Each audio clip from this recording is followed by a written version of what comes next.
Hai, oke baik. Amankah kita berangkat umroh tanpa travel atau umroh mandiri? Kalau dari saya, ada banyak case yang terjadi di lapangan ya, mengenai umroh mandiri yang jarang orang up di sosial media yang masing-masing. Orang tuh nggak up hanya yang enak-enaknya aja. Banyak juga loh kejadian yang terjadi selama di Saudi. Mungkin ini juga yang ditakutkan oleh pemerintah, kenapa kita harus berangkat dengan travel. Jadi, case yang saya temukan di sana itu banyak yang kepulangan itu, banyak yang nggak bisa pulang kembali ke tanah air. Karena salah lihat jadwal tiket. Contoh misalnya dia pulang tanggal 20 Januari jam 00.05.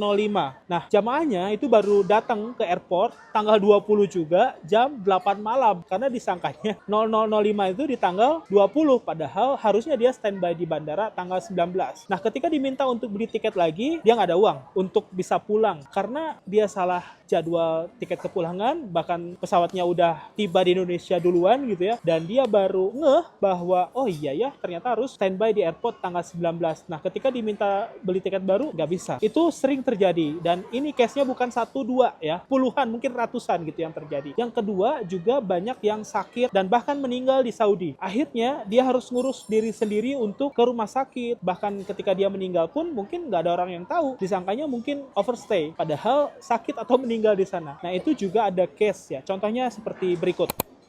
Ini ada jamaah yang meninggal di Saudi. Umroh mandiri itu bukan hanya berangkat sendiri, tapi ketika meninggal pun katanya ngurusin diri sendiri gitu ya. Karena nggak ada yang bertanggung jawab atas meninggalnya orang tersebut. Bahkan mungkin resikonya ke travel PPU yang mengeluarkan visa. Sampai meninggal pun ya nggak tahu ya, mungkin disangkanya hanya overstay aja gitu ya, bukan meninggal di Saudi. Karena nggak ada report mungkin dari jamaahnya karena udah meninggal. Dan mungkin ada banyak kejadian yang terjadi ketika kita berangkat umroh mandiri. Nah, lalu dengan kondisi kayak gitu, apakah umroh mandiri itu tetap aman? Jawaban saya tergantung ya. Tergantung kitanya berpengalaman apa berangkat umroh mandiri atau mungkin sering bepergian ke luar negeri gitu ya. Karena ya di Indonesia banyak sekali orang-orang yang knowledge tentang travelingnya tuh belum secanggih di Malaysia atau Singapura yang biasa dengan bepergian ke luar negeri atau mungkin dengan berbahasa Inggris dan seterusnya. Dan banyak juga mungkin akses informasinya nggak secanggih kita, bisa mendapatkan informasi di sosial media, di internet gitu ya. Kita bisa berselancar di semua sosial media sudah di-share tentang umroh mandiri. Mungkin ada beberapa yang pengennya umroh sendiri tanpa travel, berangkat aja sendiri gitu ya, dengan bekal informasi yang kurang, sehingga ketika ada kecelakaan, ketika ada musibah, ketika ada worst case atau